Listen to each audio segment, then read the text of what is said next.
Corona के बढ़ते मामलों के बीच अटल यूनिवर्सिटी से संबद्ध कॉलेजों में इंटरनल और प्रैक्टिकल एग्जाम कराने के विरोध में NSUI ने आज छात्रों के साथ मिलकर अटल यूनिवर्सिटी का घेराव कर दिया। NSUI ने इस दौरान प्रबंधन के खिलाफ जमकर नारेबाजी करते हुए एग्जाम स्थगित करने की मांग की। दरअसल तेजी से कोरोना के मामले बढ़ते जा रहे हैं। ऐसे में NSUI ने छात्रों को लेकर चिंता जताई है। NSUI का कहना है, कोरोना के बढ़ते मामलों के बावजूद अटल यूनिवर्सिटी से संबद्ध कॉलेजों में ऑफलाइन इंटरनल और प्रैक्टिकल एग्जाम लिए जा रहे हैं। ऐसे में छात्रों में भी संक्रमण फैलने का खतरा तेजी से बढ़ता जा रहा है। कई कॉलेजों में छात्र व टीचर्स पॉजिटिव भी हो गए हैं। ऐसे में NSUI की मांग है कि कॉलेज में हो रहे ऑफलाइन एग्जाम स्थगित किए जाएं।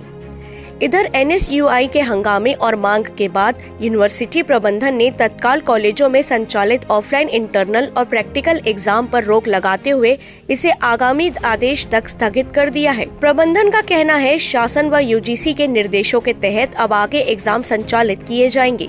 फिलहाल छात्र हित में ऑफलाइन इंटरनल और प्रैक्टिकल एग्जाम पर रोक रहेगा। जो आगामी एग्जाम है सेमेस्टर के और इंटरनल एग्जाम, उस पर स्थगित किया जाए, लेकिन उसके बावजूद भी यूनिवर्सिटी ने एक लेटर जारी कर दी जिसमें उन्होंने सारे एग्जामों को छात्रों को आकर कॉलेज में देने के लिए प्रतिबंधित किया गया, जिस पर छात्र डर रहे थे कि अगर जो कॉलेज आकर एग्जाम देते तो उन्हें कोरोना का खतरा है और अगर एग्जाम नहीं देते तो उन्हें फेल होने का खतरा है। जिसके लिए हम लोगों ने आज अटल यूनिवर्सिटी रजिस्ट्रार से हमने अपनी बात रखी और हमने ये मांग की कि आप UGC और राज्य सरकार को ये लेटर लिखें कि चूंकि छात्र ये चाहते हैं कि वो एग्जाम अभी कुछ दिनों के लिए स्थगित किया जाए। उन्होंने इस बात को मानते हुए तुरंत एक लेटर निकाला है कि जब तक राज्य सरकार और UGC का नया गाइडलाइन नहीं आ जाता तब तक के लिए सारे एग्जाम स्थगित किए जाएंगे।